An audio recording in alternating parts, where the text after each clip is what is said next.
Everybody's living their life through Facebook. Videos. You're going to see it soon. Wedding season is just around the corner. You're going to see wedding videos from the wedding. Of this choreographed dance that the groom and the groomsmen, have you seen this? Like, the groom is dancing with the bride, and then all of a sudden the lights go up, and then the bride's like, what's going on? Oh my God. And 9 of the groomsmen come out and do a 12-minute choreo routine. I got married 5 years ago. I couldn't get my groomsmen to go get their tuxedos fitted.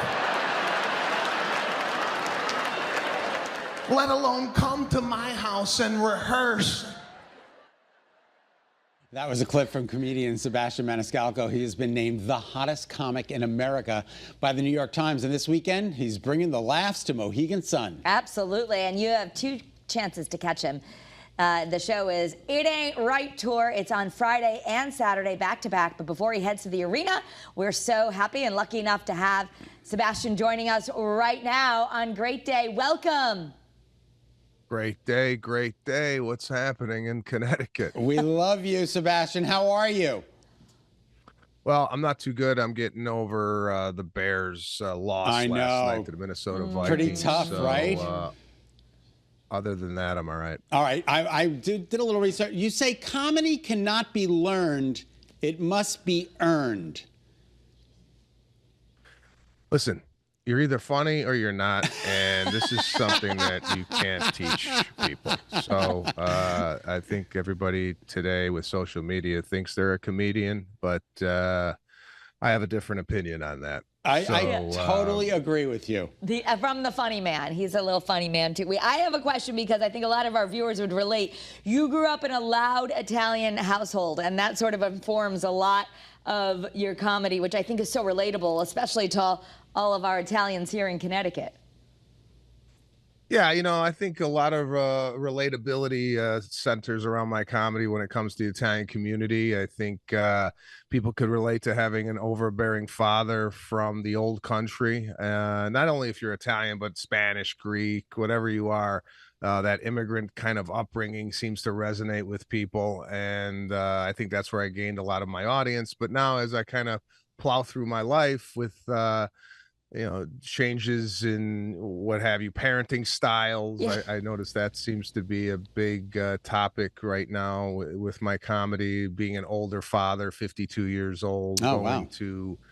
So, what do you mean, oh, wow? I didn't know. I thought you were 32. Don't worry, he's a lot older than you. I'm older than you. I thought you were 32. Oh, that's very sweet. But yeah, I mean, my body's kind of falling apart here at 52 years old, and trying to keep up with a 6-year-old son is a little challenging, especially when, you know, I've lost 2 of my biceps here. I got a hole. I don't know if you could see that, but there's a hole in my bicep. So it's nice trying to throw the football to a son with one arm. is very challenging. All right, now were you funny back in Rolling Meadows High School?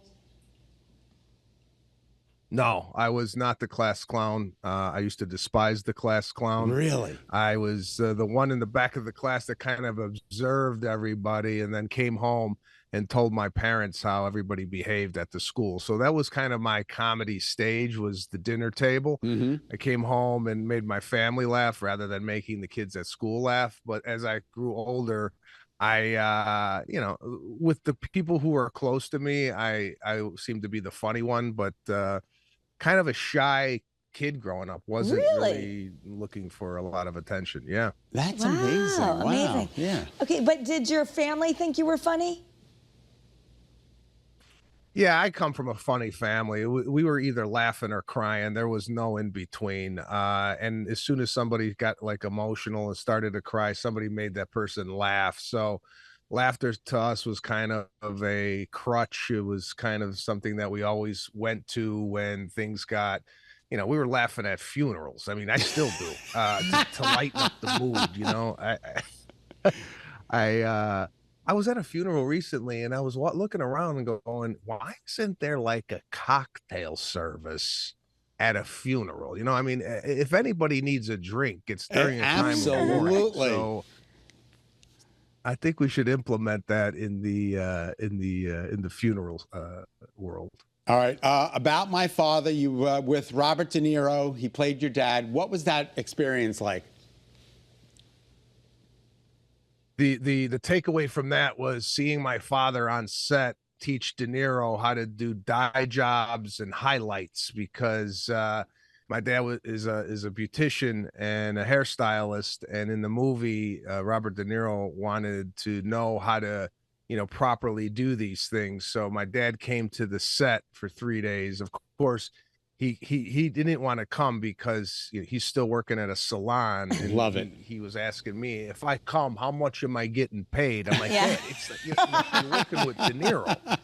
But my dad was looking for a salary. I love it. And he was upset that he was going to be losing clients if he didn't you know, stay home and work. So it was one of those experiences that I couldn't really believe it was happening. Is De Niro's a guy that, you know, I had a poster of Casino on my wall as a kid, and here he is now playing my father in a movie. I never would have predicted that. No, it's That's it's incredible. really incredible.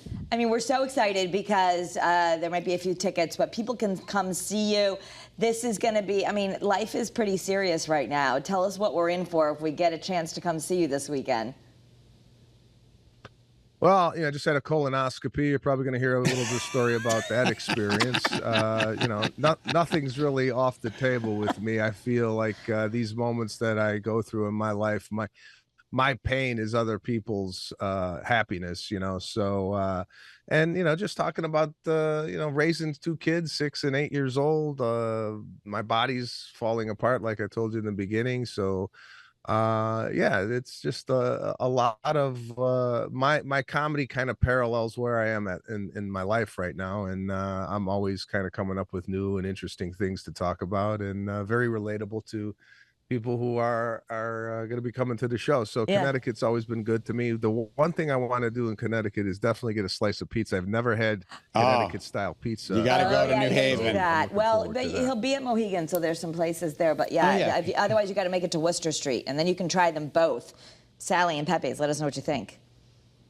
And Modern. And Right up modern. my alley. Actually, All right. Friday night. Oh, you'll be busy. They're having you'll be they're having busy. the biggest pizza. They're trying to get the Guinness World Book of Record Yeah. for the biggest pizza party ever. Well, it's good to see you, Sebastian. We love you.